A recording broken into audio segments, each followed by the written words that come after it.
ఉన్న చోట తప్పు చేయకూడదు, తప్పు చేసిన చోట ఉండకూడదు. ఇది నా పర్సనల్ వేదం.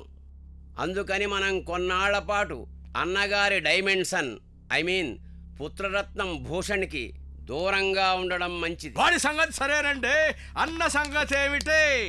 అక్కడ సార్ చూస్తారేమో అన్నను చంపడానికి రైట్ టైం కోసం వెయిట్ చేయమంటాడు.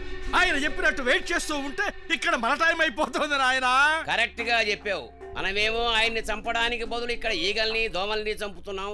ఆయనేమో అక్కడ తన భార్య లక్ష్మితో కలిసి డ్యూయెట్ పాడుతున్నాడు. అఫ్ కోర్స్ అదో రొమాంటిక్ వేదం. అసలు ఇంకా లేట్ ఎందుకు సోదరా? టెన్షన్ పడకండి, సార్తో మాట్లాడాను. ఆయన ఇప్పుడు టైం కరెక్ట్. వెంటనే అన్నను ఫిక్స్ చేయమన్నారు. కానీ ఒక్క విషయం గుర్తుపెట్టుకోండి, అన్నను దూరం నుండి బుల్లెట్లతోనో బాంబులతోనో చంపకూడదు. వెంటపడి తరిమి తరిమి నరికి నరికి చంపాలి. అర్థమైంది.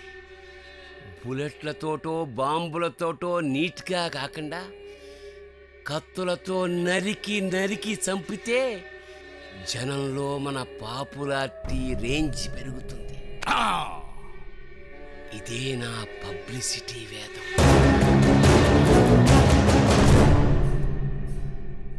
నానా, పాత పగలు మూలాన మీరు ఒప్పుకున్నారని చెప్పిన శిరీష వాళ్ళ అమ్మకి ఇంకా నమ్మబుద్ధి కావట్లేదు. ఆవిడెక్కడో ఇంకా కొంత భయపడుతూనే ఉన్నారు. మీరొక్కసారి ఆవిడ్ని కలిస్తే ఆవిడ కొంచెం ధైర్యం వస్తుంది. మీరు సరే అంటే ఆవిడని ఇక్కడికి రమ్మని చెప్తాను. రెస్పెక్ట్. ఆవిడ్ని ఇక్కడికి రమ్మనటం కాదు, రేపు రాముడి కూతురు పెళ్లికి వెళ్ళినప్పుడు వాళ్ళది అదే ఊరు కాబట్టి నేనే వెళ్ళి ఆవిడతో మాట్లాడతాను. మా ఇంటికి వస్తానన్నారా? అవును. కృష్ణ, నీతో మాట్లాడడానికి మా అన్నయ్య వచ్చాడు. అన్నయ్య?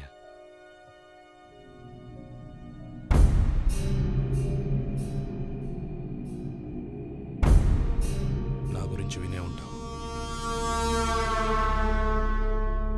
మా నాన్నను చంపిన మీ నాన్న మీద పగపట్టింది నిజమే.